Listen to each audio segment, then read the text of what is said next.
ऐसा करने पर विवश मत कीजिए गंगा पुत्र। मैं आपका वध कर सकता हूं और ऐसा करने के लिए मुझे शस्त्र उठाने की आवश्यकता नहीं, केवल ये चक्र ही पर्याप्त है।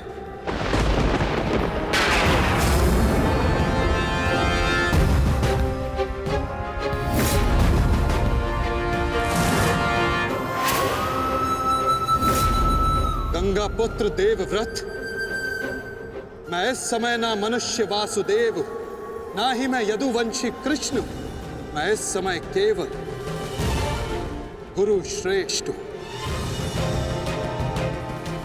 मैं ही सत्य हूं, मैं ही ज्ञान और मैं ही न्याय हूं गंगा पुत्र। इस महायुद्ध का आवाहन और इस युद्ध में आपकी उपस्थिति मेरे निर्णय से है गंगा पुत्र। आपका जीवन मेरे निर्णय, मेरी इच्छा से था और अब आपकी मृत्यु मेरे अधीन है।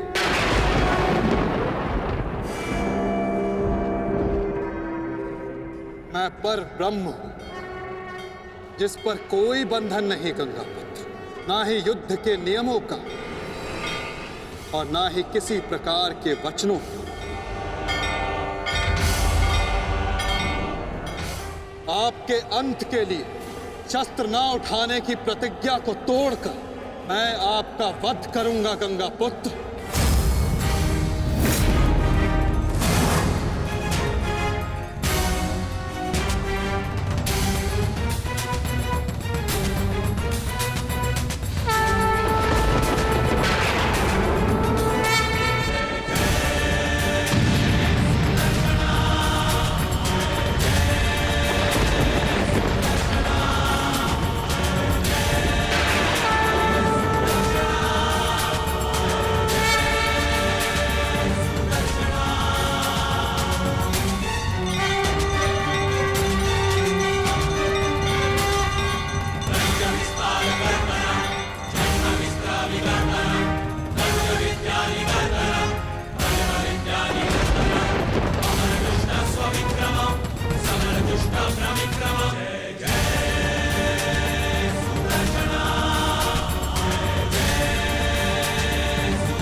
धर्म स्थापना के मार्ग पर आगे बढ़िए वासुदेव। अंत कर दीजिए मेरे इस जीवन का।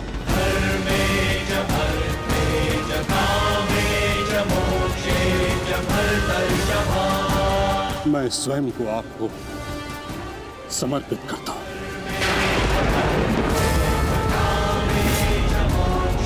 क्योंकि ना तो पांडव मेरे प्राण लेने में सक्षम है और ना ही मैं उन्हें मार पाऊंगा। मैंने सदैव धर्म का पालन किया, कभी अधर्म नहीं किया। यदि कोई अधर्म हुआ तो केवल ये कि मैंने आपको प्रतिज्ञा तोड़ने पर विवश किया। यदि आपको ऐसा लगता है कि आपने कोई अधर्म नहीं किया तो यह आपकी सबसे बड़ी भूल है गंगा पुत्र।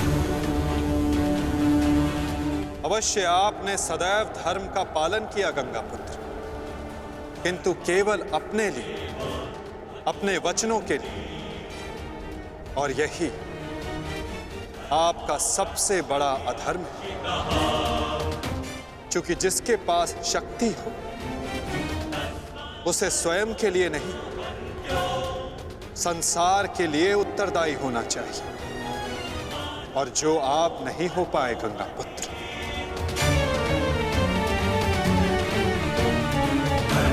और आपका तथाकथित धर्म ही आपका अज्ञान, आपका सबसे बड़ा शत्रु और अधर्म बन गया। किंतु वासुदेव, मैंने तो सदैव वही किया जो मेरी अंतरात्मा ने कहा। तो क्या इस धर्म युद्ध में अधर्म के पक्ष से लड़ने की अनुमति भी आपको आपकी अंतरात्मा ने दी गंगा पुत्र? भरी सभा में द्यूत में होते छल को देख मौन रहने की अनुमति क्या आपको आपकी अंतरात्मा ने दी थी गंगा पुत्र?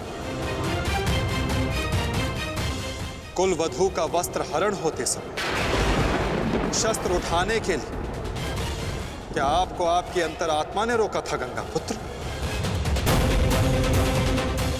हस्तिनापुर की सुरक्षा के लिए आपने इतिहास की सबसे भीषण प्रतिज्ञा ली गंगा पुत्र, परंतु आप हस्तिनापुर का अर्थ ही अनुचित समझ बैठे। आपने सिंहासन को हस्तिनापुर समझ लिया और देखिए उसी भूल का, उसी अधर्म का परिणाम है ये महाविनाश गंगा पुत्र। आपने हस्तिनापुर के सिंहासन का त्याग नहीं, आपने संसार के प्रति अपने कर्तव्यों का त्याग किया था गंगा पुत्र, और यही आपका सबसे बड़ा अधर्म था।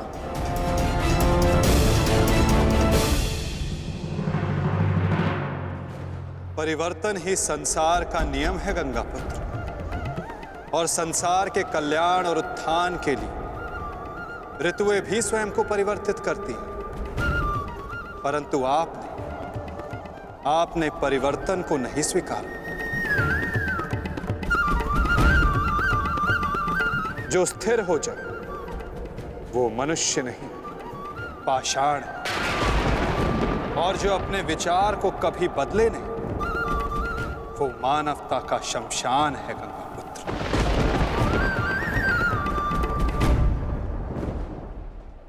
अपने कर्म के प्रति सजग ना रहना सबसे बड़ा अधर्म होता जो आपने किया गंगा पुत्र, और यही इस महायुद्ध, इस महाभारत के होने का कारण बना।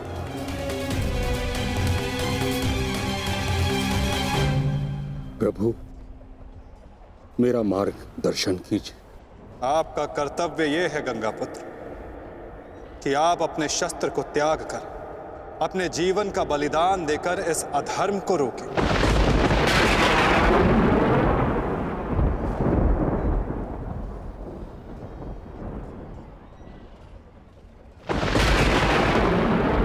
ठीक कहा वासुदेव, कदाचित मेरा अंत ही इस समस्या का समाधान है। आज जबकि मुझे अपनी भूल का भान हो गया है, मैं अपना प्रारब्ध स्वीकार करने के लिए तैयार हूं।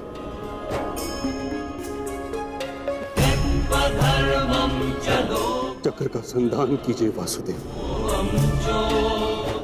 और मुझे मृत्यु का सौभाग्य देने की कृपा कीजिए।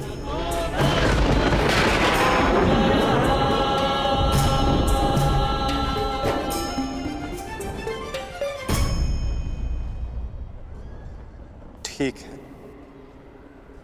यदि आपकी इच्छा ये मृत्यु पाने की है तो मैं अपनी प्रतिज्ञा को तोड़कर तुम्हें मुक्त करता हूं गंगा पुत्र।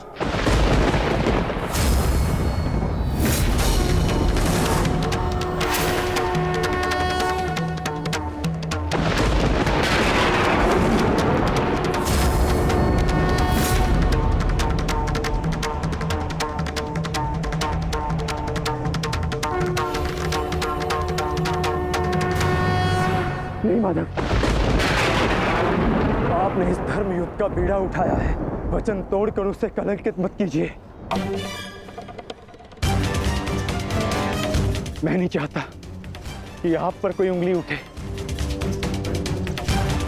नहीं पार्थ, मेरी प्रतिज्ञा टूटने की अपेक्षा से अधिक महत्वपूर्ण धर्म की स्थापना है।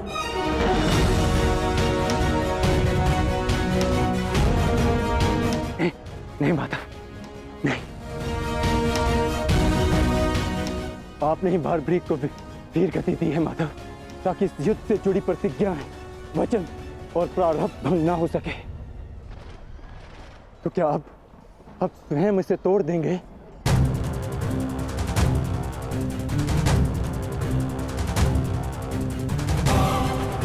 आप मुझे एक अवसर और दीजिए माधव, मैं अपने संपूर्ण मनोबल और कौशल से यह युद्ध करूंगा। जब तक मेरे शरीर में रक्त की एक बूंद भी बहेगी, मैं अपने मन में भावनाओं को नहीं बहने दूंगा माधव।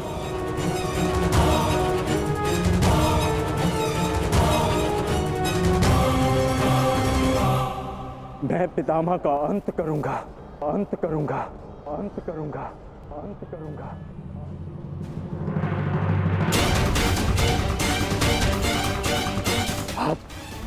आप ये चक्र छोड़ दीजिए माधव,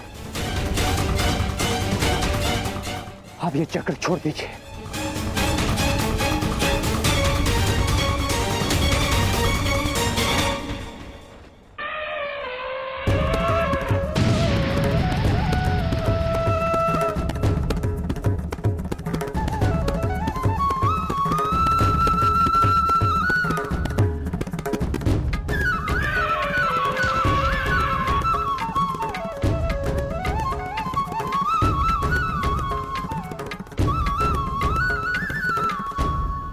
उठो पार्थ।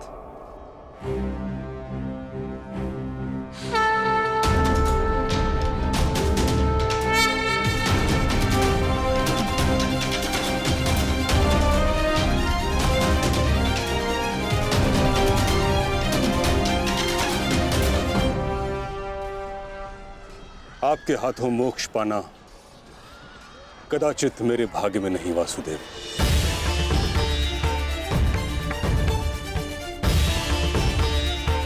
नहीं गंगा पुत्र, आपका वध करना मेरा प्रारब्ध ही नहीं था, अर्जुन का प्रारब्ध है। और मैंने ये चक्र संधान केवल इसलिए किया ताकि मैं अर्जुन को दिखा सकूं कि आपका भी वध करना असंभव नहीं।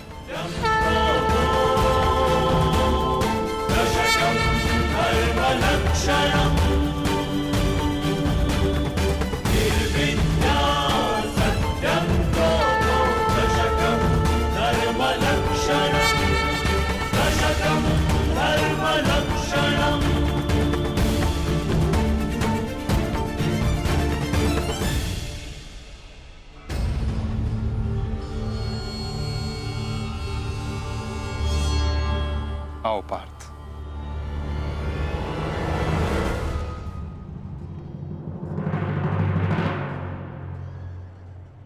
पुत्र अर्जुन, युद्ध आरंभ करें? मैं सज्ज हूं पितामह।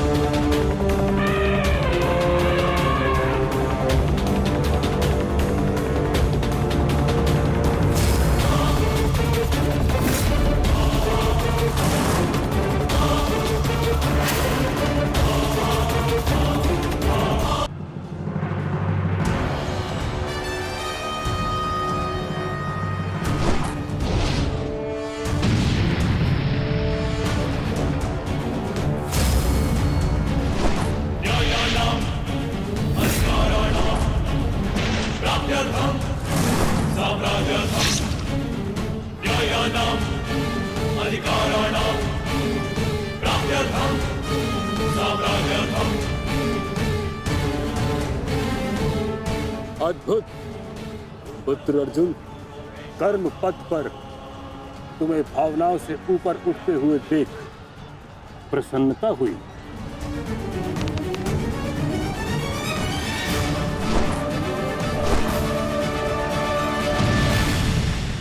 जब तक महामहिम के हाथ में शस्त्र हैं,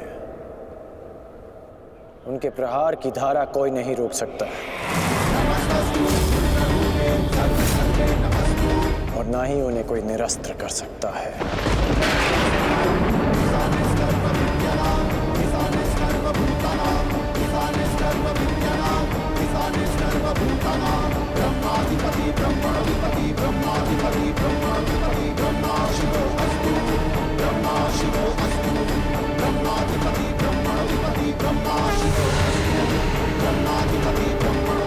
तुम्हारी तपस्या सफल हो गई बालिका।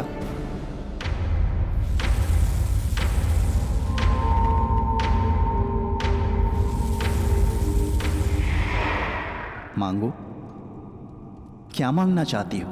गंगा पुत्र भीष्म का नाश। किंतु गंगा पुत्र का वध मेरे वश में भी नहीं है शिखंडिनी। परंतु अपने जीवन का अंत तो मेरे वश में है ना। 2 बार मैं अपना जीवन त्याग कर चुकी हूं। इस बार भी मैं फिर जन्म लूंगी और अगले जन्म में भीष्म का अंत करने आऊंगी।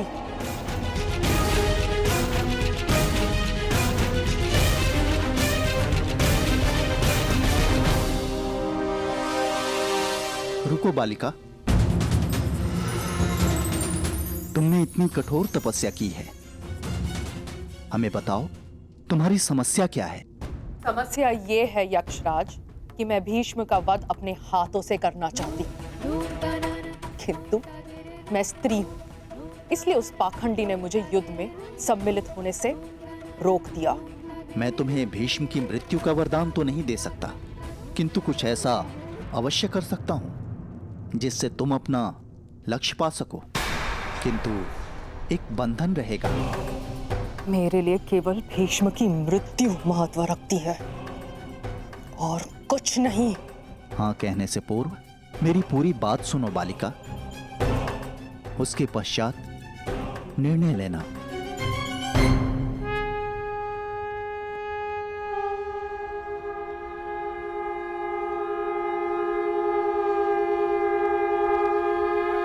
पुत्र अर्जुन, आज तुम कुशलता पूर्वक लड़े, परंतु मेरे वध के लिए यह पर्याप्त नहीं। हाँ, क्योंकि महामहिम के पास तुम सब के नाश के लिए पर्याप्त अस्त्र है धनुर्धारी अर्जुन।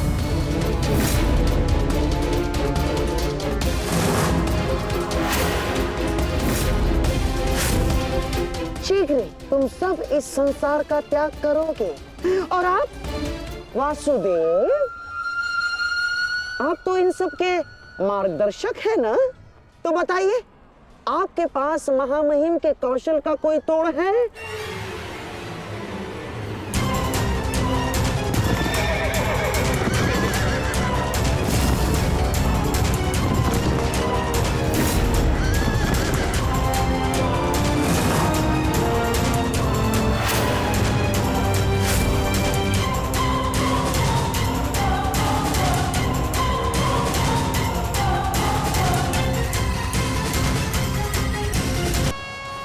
वस्त्र अस्त्र चलाओ पार्थ।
अब जिन्हें हमसे लड़ना था वो शत्रु आपस में ही लड़ बैठेंगे पार्थ। आज तुम्हारा बल इस धरा पर धराशाय होगा। भीम, अर्जुन!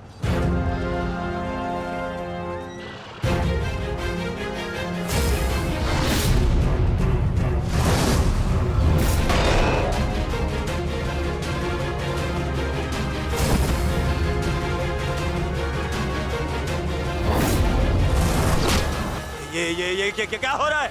अश्वत्थामा और दुशासन आपस में क्यों लड़ रहे हैं? शांत हो जाओ दुर्योधन, ये अर्जुन के दिव्यास्त्र का प्रभाव है।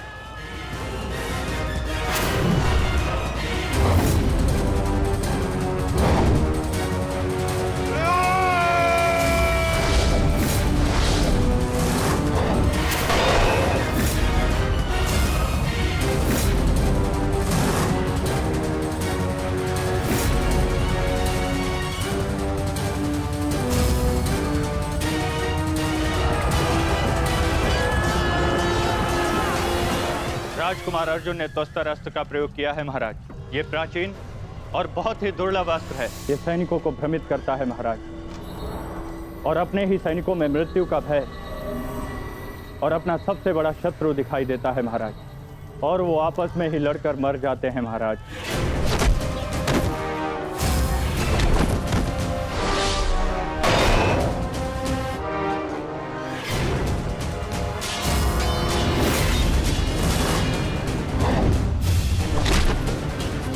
हाँ महिम, आप युवराज की सुरक्षा के लिए यही उपस्थित रहिए।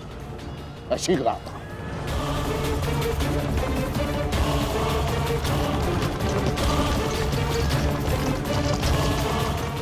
माधव, दुर्योधन पर आक्रमण करने का यही उचित समय है।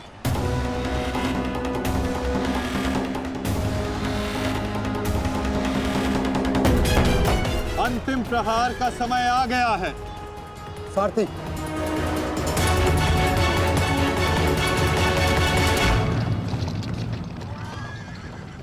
ये क्या? चारों पांडव सीधे हमारी ओर बढ़ रहे हैं।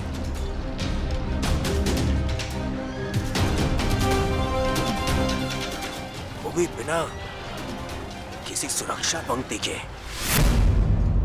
संजय, इस अस्त्र की माया को किसी तरह तो समाप्त किया जा सकता है। कोई तो उपाय होगा।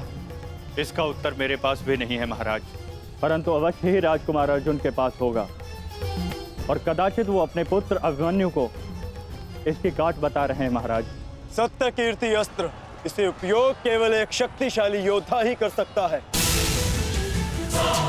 हमारे विपक्षियों में आचार्य द्रोण, पितामह और अंगराज कर्ण इसका उपयोग करना जानते हैं। कर्ण तो युद्ध में सम्मिलित नहीं, और आचार्य द्रोण और पितामह को इनकी रक्षा करने के लिए पहुंचने में समय लगेगा, इसलिए हम इसका लाभ उठा सकते हैं। परंतु तुम भूल रहे, युद्ध भूमि में एक और कुशल योद्धा है जो सत्य कीर्ति अस्त्र का प्रयोग करना जानता है।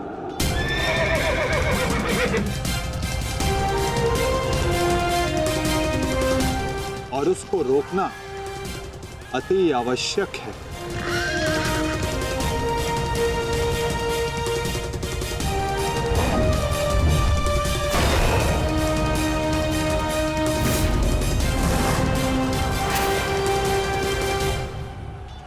जितने भी अस्त्र हैं, ये शत्रु को भ्रमित कर देते हैं, परंतु इस भ्रम को तोड़ने का कोई तो उपाय होगा ना पिताश्री? एक ही अस्त्र है, सत्य कीर्ति अस्त्र।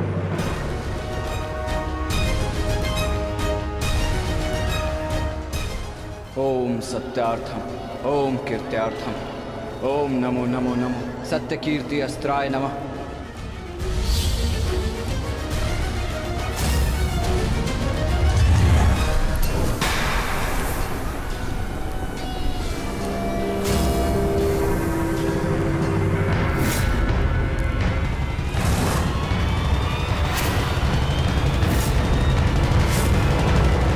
स्वागत है अभिमन्यु। वासुदेव ने सदा तुम्हारी प्रशंसा की, और कल तो तुमने महामहिम भीष्म पितामह का मार्ग भी रोक दिया था। तुम में तुम्हारी इस असाधारण वीरता का मैं सम्मान करता हूं और प्रशंसा भी, परंतु इस समय मुझे मेरी सेना की रक्षा करनी है, और ऐसा करने से मुझे कोई नहीं रोक सकता। प्रशंसा तो तुम्हारी भी बहुत हो रही है वृषसेन। जिस वीरता से तुमने मेरे पिताश्री का सामना किया वो सराहनीय था, परंतु इस समय मेरा भी केवल एक ही लक्ष्य, तुम्हें रोकना। तो विलंब कैसा? मैं प्रस्तुत हूं।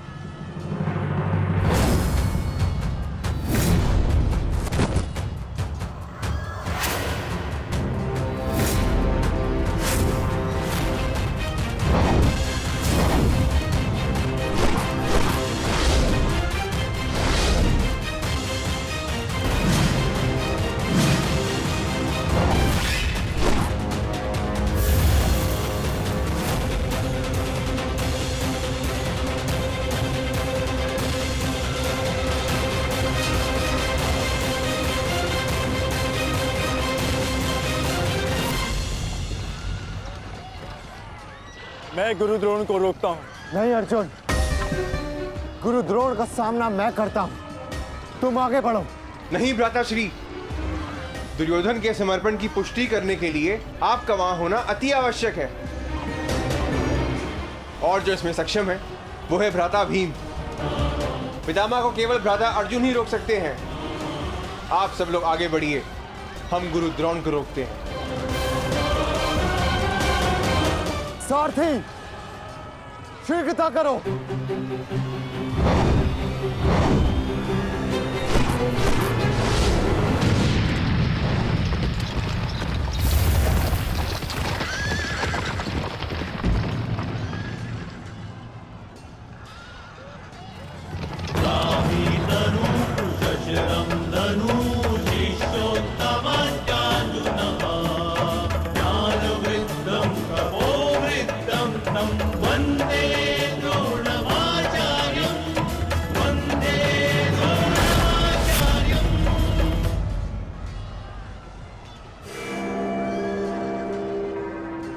हस्तिनापुर नरेश, महाराज धृतराष्ट्र के ज्येष्ठ पुत्र दुर्योधन तक पहुंचने के लिए तुम्हें मेरा सामना करना होगा।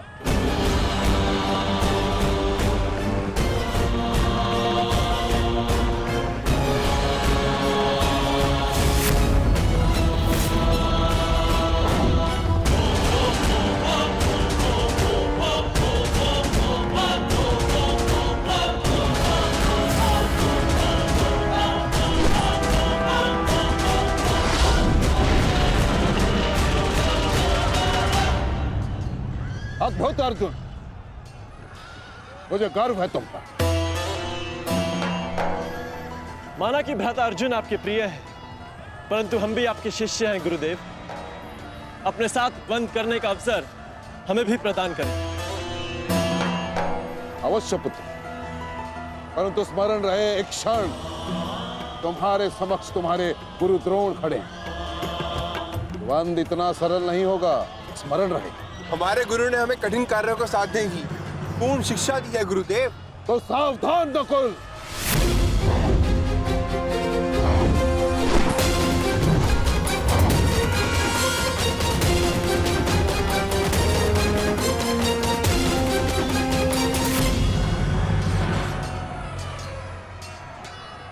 कहा था मैंने कि द्वंद्व सरल नहीं होगा।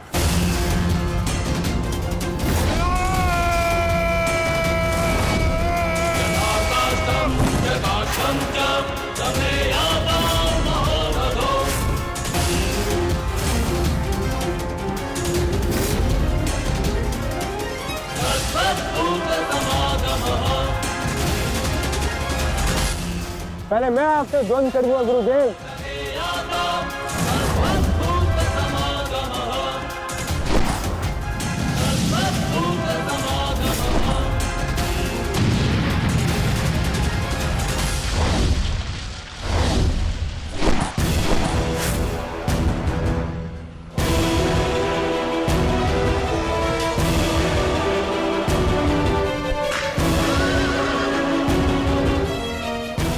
द्वंद्व का समय आ गया है। हमें पूरी शक्ति के साथ उनके साथ द्वंद्व करना होगा।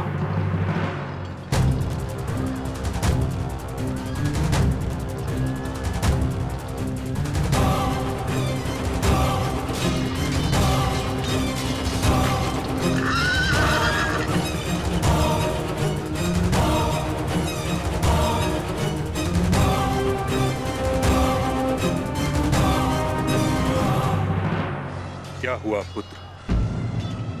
जो कर्तव्य पूर्ण करने आए हो वह करो। मेरे साथ द्वंद्व करो। रुक क्यों गए? आक्रमण करो मुझ पर। कर्म से बड़ा कोई धर्म नहीं पुत्र। पितामह ने उचित कहा, अपने कर्तव्य का पालन कर। स्मरण है ना पार्थ, ना कोई बंधु है ना कोई बंधव, ना कोई मरता है ना कोई मारता है। ये सब आत्माएं हैं।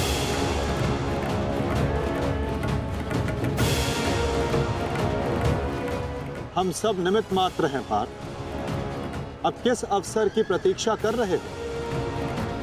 अवसर तो तुम्हारे समक्ष खड़ा है पार्थ।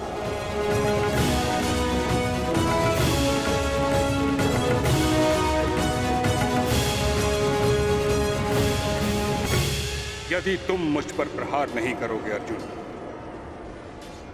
तो मैं करूंगा और तुम्हें तुम्हारे कर्तव्य से अवगत कराऊंगा।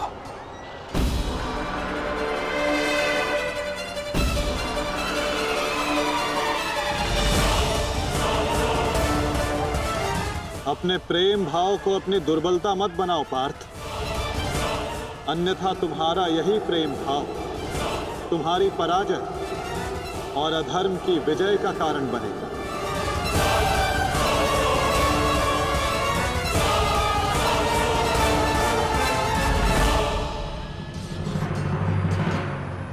शस्त्र उठाओ पार्थ, प्रहार करो अपने शत्रु पे,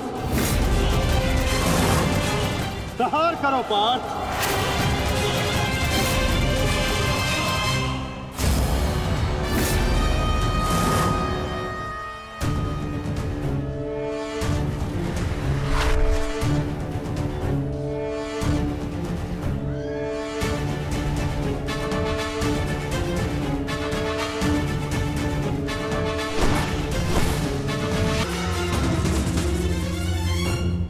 कौन हो तुम?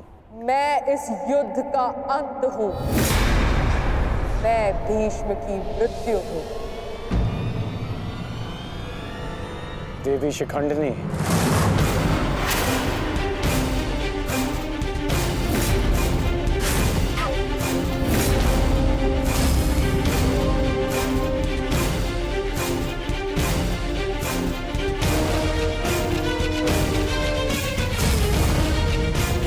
देवी नहीं देव, स्त्री नहीं पुरुष, शिखंडिनी नहीं।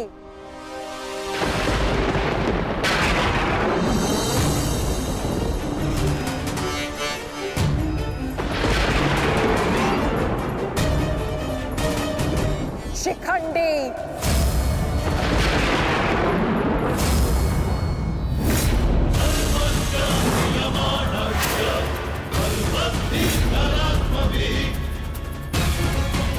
ये मैं हूं और कल मेरे उस वचन की पूर्ति होगी जो मैंने पांचाल युद्ध में तुम्हें दिया था अंगराज। एक दिन ऐसा आएगा अंगराज जब भीष्म मेरे सामने खड़ा होगा और वहां ना तुम उसकी रक्षा कर सकोगे ना तुम्हारा ब्रह्मास्त्र। स्मरण रखना, एक महायुद्ध होगा, महाविनाश होगा और उस विनाश को तुम भी नहीं रोक पाओगे।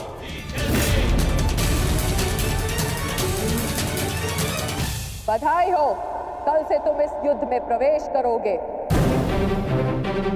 कल कुरुक्षेत्र एक योद्धा को विदा करेगा और दूसरे योद्धा का स्वागत।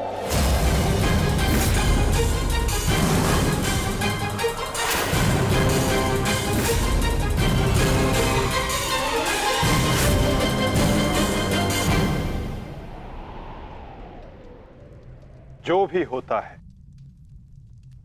केवल समय के अनुसार होता है और उचित समय आने को है। हमें केवल धैर्य रखना है जब तक उचित समय नहीं आ जाता। शिखंडिनी कुरुक्षेत्र पहुंच चुकी है।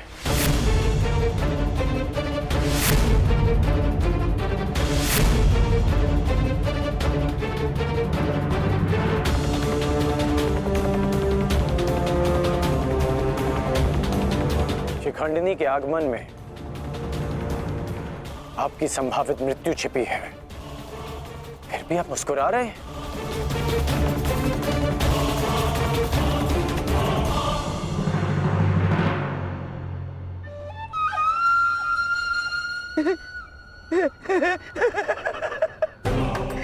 अब समझ आया महामहिम कि आप मुस्कुरा क्यों रहे हैं। युद्ध के नियमानुसार शिखंडिनी युद्ध में भाग ले ही नहीं सकती, क्योंकि वो एक स्त्री है। नहीं, वो स्त्री नहीं पुरुष है। शिखंडिनी नहीं शिखंडी है। वो स्त्री से पुरुष में परिवर्तित हो चुकी है और कल वो युद्ध में प्रस्तुत होगा और उसका एक ही उद्देश्य है, मां महिम का वध।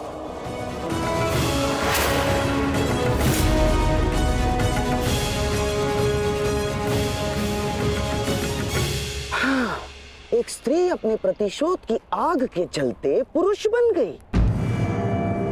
अद्भुत। भला ये कैसे संभव हुआ? कैसे हुआ वो छोड़िए मामाश्री, अब ये बताइए कि करना क्या है।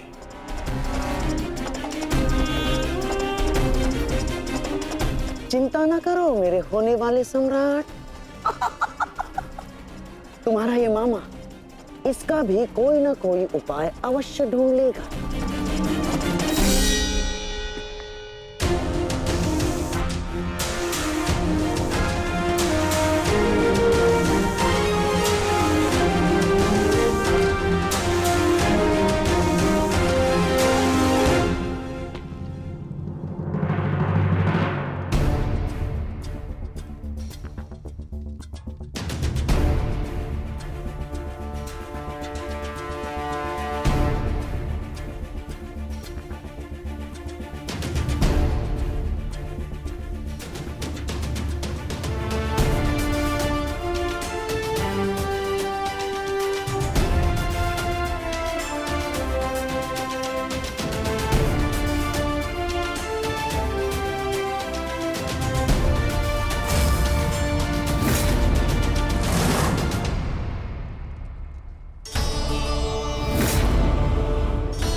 नहीं पांचाली, समय बदल गया है। तुम्हारे समक्ष शिखंडिनी नहीं शिखंडी है। एक पुरुष, एक पुरुष, एक पुरुष।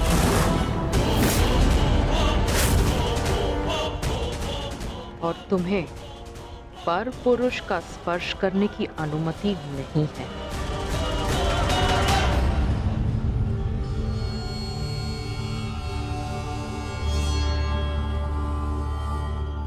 जब हमें सबसे अधिक आपकी आवश्यकता है, आप हमारे समक्ष प्रस्तुत हैं। इसके लिए आपका धन्यवाद। मैं यहाँ अपने आवश्यकता और अपने उद्देश्य के लिए आया हूँ। आवश्यकता मुझे आप सबकी पड़ेगी, क्योंकि भीष्म का अंत निश्चित है।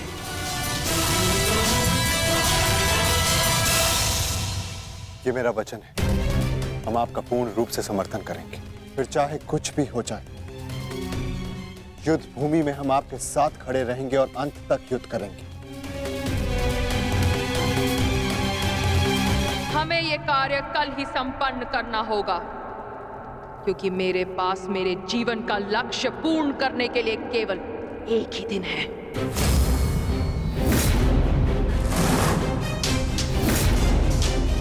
केवल एक दिन? परंतु क्यों?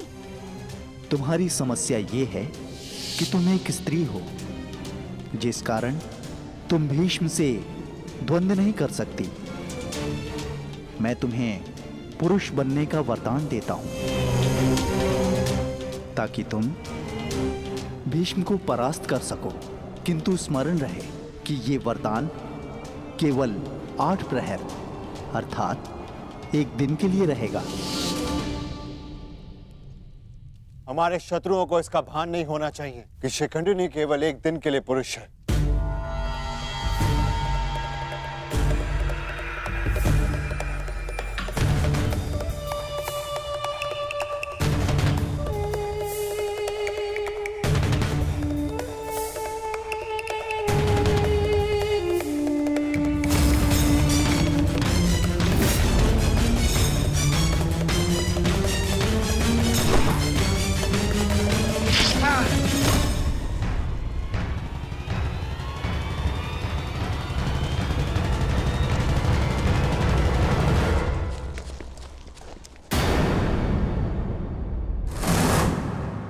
अपने वेश से ये गंधा का निवासी प्रतीत होता है।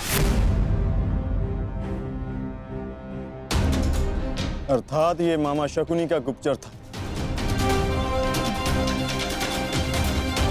सौभाग्य ये कि यहां से जीवित नहीं जा सका। किंतु इस गुप्तचर का संदेश शत्रु तक पहुंच चुका है पार्थ।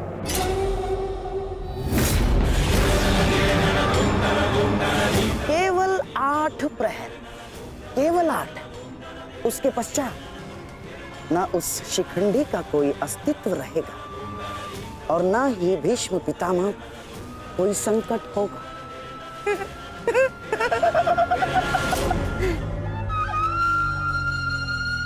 क्या होगा यदि तुम्हारे पितामह कल युद्ध भूमि में प्रस्तुत ही ना हो तो? उत्तम विचार मामाश्री। मैं एक योद्धा हूं और मृत्यु के भय से छुपूंगा नहीं। या तो वीर गति को प्राप्त हो जाऊंगा या फिर विजय प्राप्त करूंगा। 8 प्रहर तो क्या, 8 क्षण के लिए भी मैं युद्ध से विमुख नहीं रहूंगा। क्षमा कीजिएगा मामही, परंतु वीर होने में और मूर्ख होने में अंतर होता है। जानबूझकर मृत्यु के मुख में जाना क्या उचित है? एक महान योद्धा की भांति आप गौरव और सम्मान की मृत्यु चाहते हैं, परंतु अपनी सेना के प्रति आपके उत्तरदायित्व का क्या? आप भली भांति जानते हैं कि सेना आप पर पूरी तरह निर्भर है। फिर भी मामाही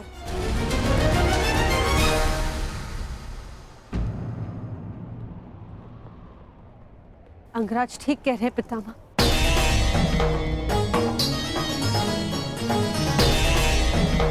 आपके और हस्तिनापुर के हित में यही श्रेष्ठ होगा। कल आप युद्ध में सम्मिलित ना हो। कुंती पुत्री, ये जानते हुए भी कि तुम हस्तिनापुर में अपने शत्रुओं से घिरी हुई हो, तुमने यहां रहने का निर्णय क्यों लिया?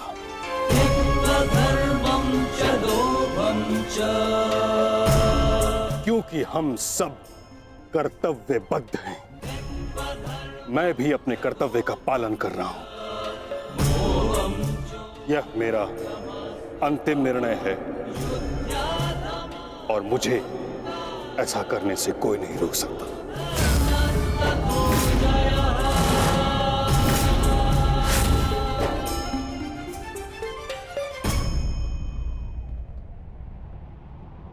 मित्र, चाहे कुछ भी हो जाए, कल तुम्हें पितामह की रक्षा करनी होगी।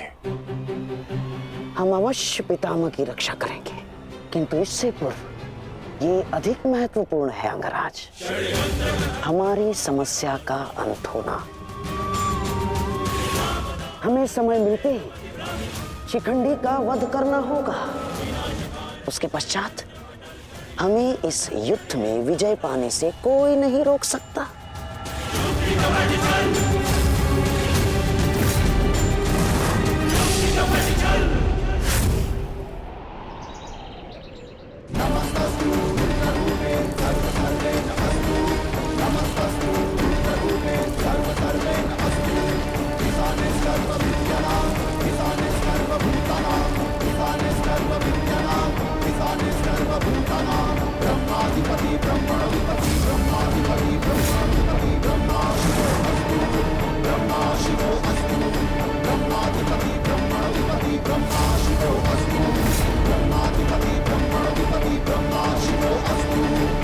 मामही, गंगापुत्र,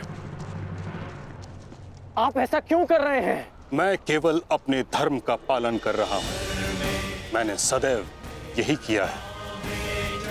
युद्ध भूमि में पूर्ण सहयोग दूंगा और यदि इस युद्ध भूमि में मेरा अंत हो गया तो मुझे इस बात का गर्व होगा कि एक योद्धा का अंत रणभूमि में होगा। मैं आपसे विनती करता हूं, रुक जाइए। ऐसा मत कीजिए मामहीम। आप इसका परिणाम जानते हैं। रुक जाइए मामाई। आपको वचन देने के कारण मैं 9 दिनों तक रणभूमि से दूर रहा, क्योंकि मुझे लगता था कि आप जो भी निर्णय लेंगे वो हस्तिनापुर और हमारी सेना के हित में होगा। विश्वास था कि आपके होते हुए हम ये युद्ध नहीं हार सकते। फिर क्यों आप ऐसा कर रहे हैं? एक कौरव भरे अंत के लिए आप पूरी कौरव सेना का संहार नहीं कर सकते। क्या इसलिए आपने सूत पुत्र को युद्ध भूमि से दूर रखा? यदि तुम्हें ऐसा लगता है तो ठीक है। सूत पुत्र कर्ण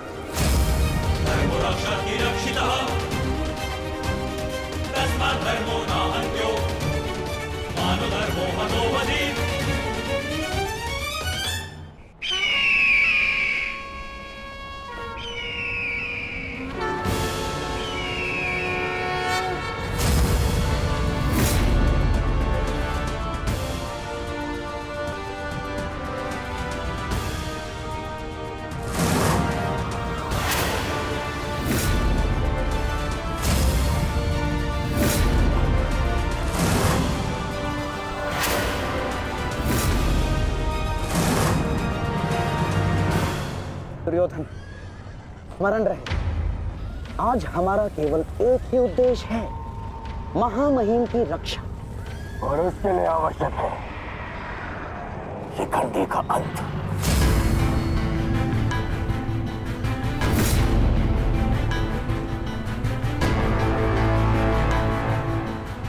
आज मैं शिखंडिनी का कवच बनकर उनकी रक्षा करूंगा। चाहे कुछ भी हो जाए, हमें शिखंडिनी को पितामह तक पहुंचाना ही होगा। स्मरण रखना पार्थ, किसी के जीवन का उद्देश्य पूर्ण करने में उसकी सहायता करने से अधिक पुण्य और आनंद किसी और कार्य में नहीं आता। और मुझे पूर्ण विश्वास है कि तुम पूर्ण रूप से अपना कार्य पूरा करोगे पार्थ।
एक सूत पुत्र मेरी ओर से युद्ध में भाग नहीं लेगा। भले ही कर्ण अंगराज है, परंतु यह बात भी सत्य है कि इसका जन्म एक सूत के घर हुआ है। पुत्र,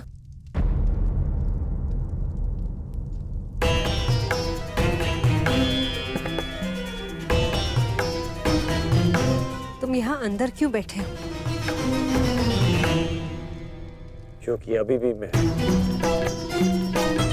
महामहिम के आदेश का पालन कर रहा हूँ। एक सूत पुत्र होने का मूल्य चुका रहा हूँ।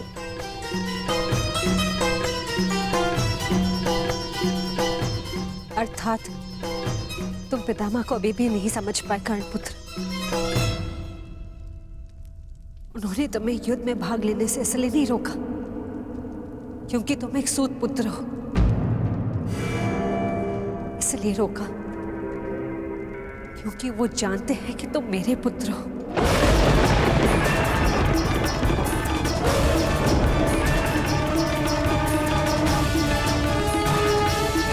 एक भाई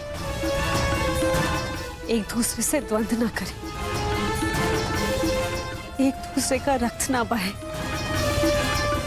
इसलिए उन्होंने तुम्हें यही रहने का आदेश दिया।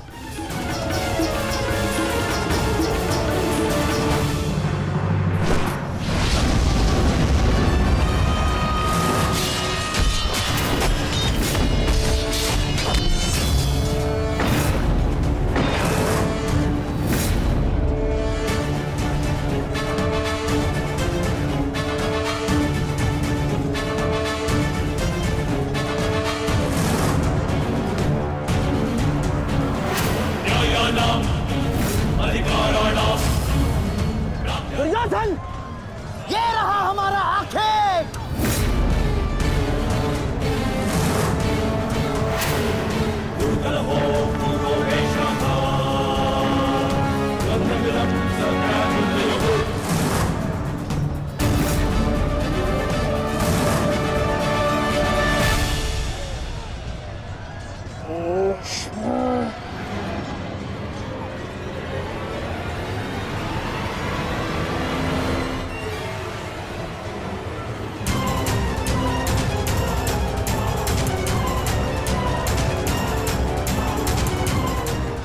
शिखंडी,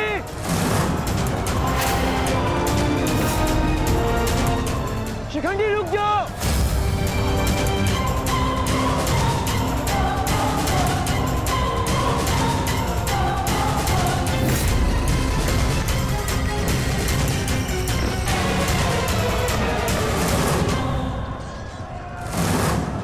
भीष्म, तुम्हारा समय पूर्ण हुआ।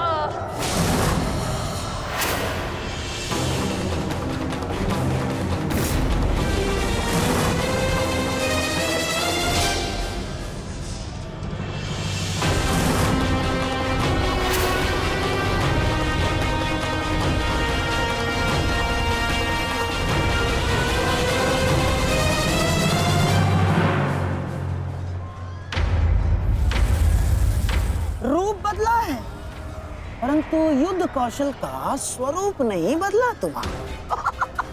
अब देखना यह है कि पुरुष बनकर कुछ पौरुष बचा भी है या नहीं।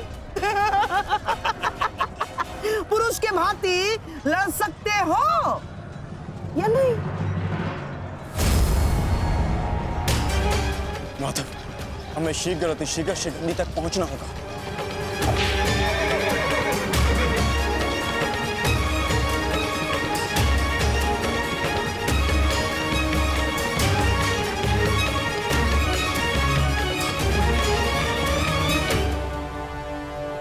इस समय युद्ध भूमि में क्या हो रहा है संजय?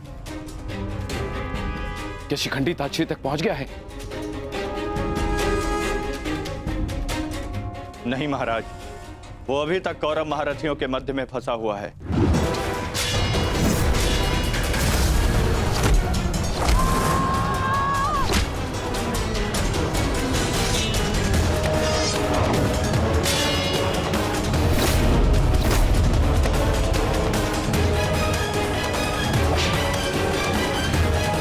शिखंडी है कहां? कितना समझाया था फिर भी ये न्यू तोड़कर कहां चला गया शिखंडी?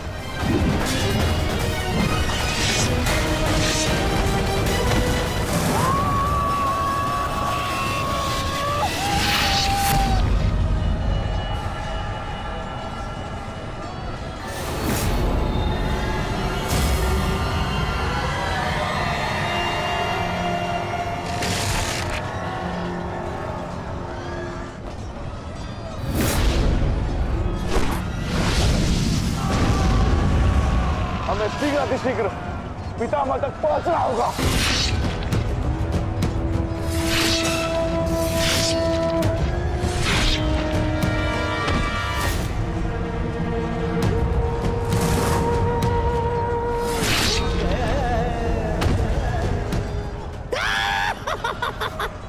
पितामह की सबसे बड़ी बाधा का अंत हुआ।